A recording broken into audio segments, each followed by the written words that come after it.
principle of self-defense is something we stand by on behalf of Israel and every other country. Do you think that an Israeli military response to the rockets coming in,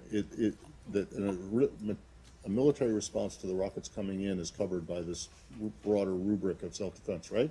Self-defense often does authorize the use of force. Thank you, Matt. I want to ask you about East Jerusalem, but let's talk about what you said about the principle of self-defense. Does that in any way apply to the Palestinians? Do they have a right to self-defense? Do Palestinians have a right to self-defense?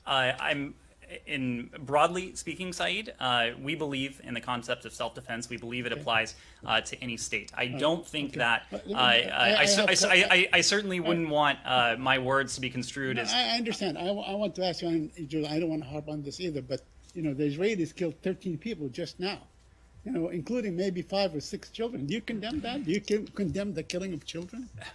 Saeed, I'm asking, do you condemn the killing of Palestinian children?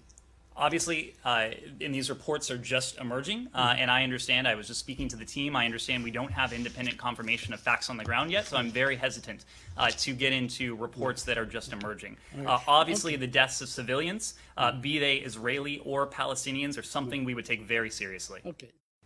You're going to know as soon as I read what your answer was that there's a big problem with it. You said, well, not a problem, it just doesn't answer the question. We believe that it, meaning the right to self-defense, applies to any state.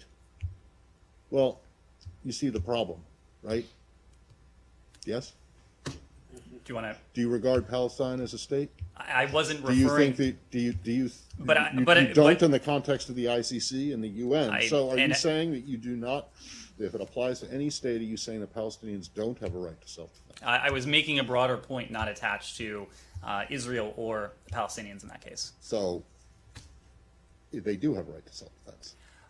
Matt, I'm not in a position to debate the legalities from up here. Our message is one of de-escalation.